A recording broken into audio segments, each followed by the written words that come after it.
The Russian Communist Party used to criticize the theories of relativity, quantum physics, and the theories of the universe. After it came to power in 1949, the Chinese Communist Party closely followed Russia and demolished any anti-Marxism or anti-Leninism theory. Many professors' political thinking and ideas about class differentiation were harshly criticized because their academic views conflicted with the government's official guidelines.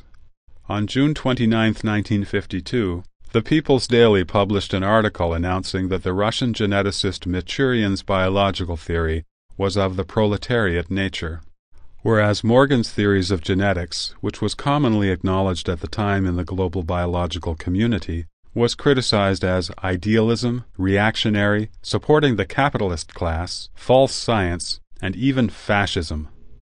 During the Great Leap Forward in 1958, the ideology of the day is summed up by the following saying: "However daring human beings are, that's how productive the earth is."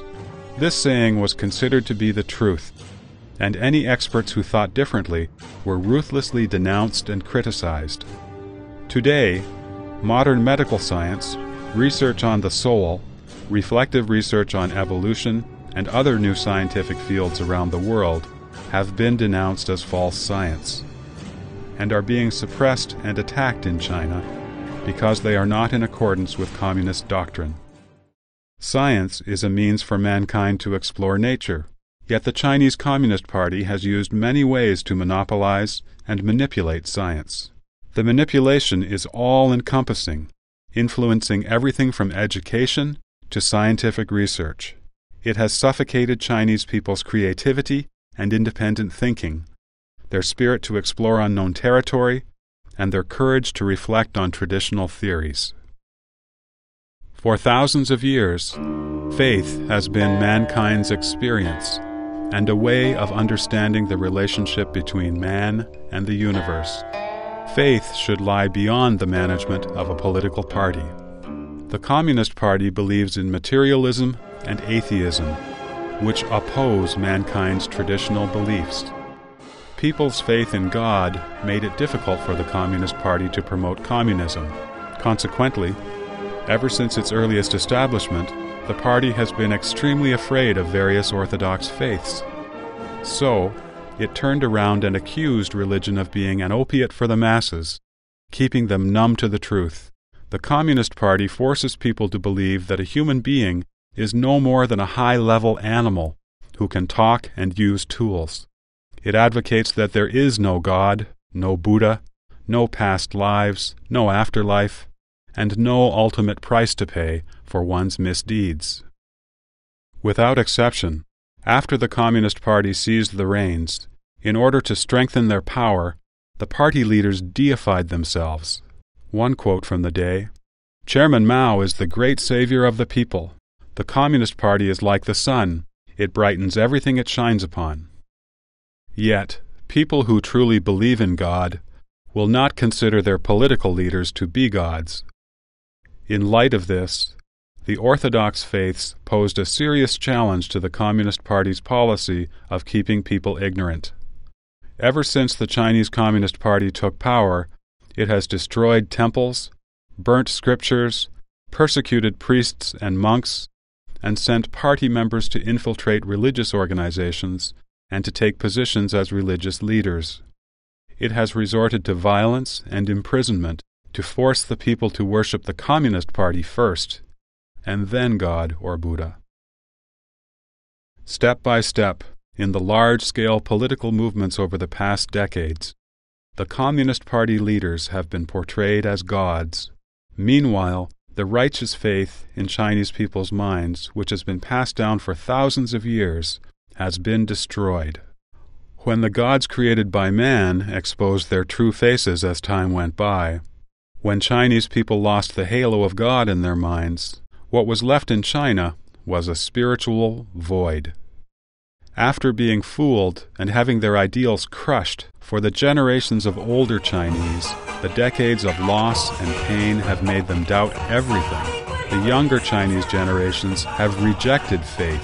The incessant pursuit of material comfort and an indecorous attitude toward life have destroyed Chinese people's moral restraints. The Communist Party has not only wantonly destroyed people's lives and property, it has taken away the morality and soul of the Chinese people, which had been passed down for thousands of years.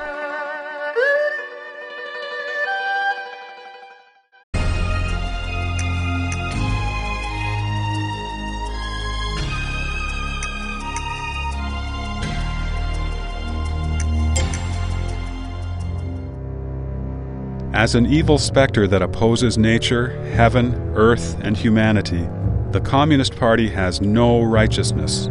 The repeated violence and lies that have followed the same pattern, the ever-changing stance and ever-changing interpretations, the wicked behavior of latching on to everything to drill into the bone and suck out the marrow, and the ferocious attempt to destroy the upright principles of heaven, earth, and the human world, all have been done for the sake of maintaining this wicked specter's life. The Communist Party makes itself an enemy of everything in the universe. Because of this, from the very beginning, it is doomed to be buffeted by one crisis after another, and is destined to be eliminated by the universe. As the first paragraph in the Communist Manifesto says, all the powers of old Europe have entered into a holy alliance to exorcise this specter. In China, the Communist Party has had the same experience. From the Mahe incident and the April 12th purge of the party, to being besieged 5 times in areas they controlled by the KMT, and eventually to being forced to retreat in the Long March, the CCP has always faced the crisis of its own elimination. One political movement after another, from when the CCP took power to the so-called economic reforms which completely abandoned socialist theory. These are nothing but struggles made up by the Communist Party when it encountered life and death crisis over and over again. Today, communism has failed across the globe. Jiang Zemin, the former leader of the last major communist regime in the world, said to a correspondent of the Washington Post in March 2001, "When I was young, I thought the ideals of communism would be reached very quickly, but now I don't feel like this." At present, those who truly believe in communism are few and far between. The CCP clings desperately to its so-called communist theory, fooling itself and others, simply for the sake of maintaining the legality of its regime. The communist movement is destined to fail. Though the Chinese Communist Party has survived many crises by frequently changing its appearance and clinging to desperate contrivances, its inevitable doom is clear to the whole world.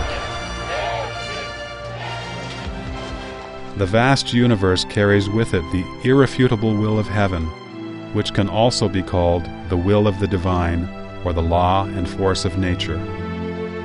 Humanity will have a future only if it respects heaven's will, follows the course of nature, observes the law of the universe, and loves all beings under heaven.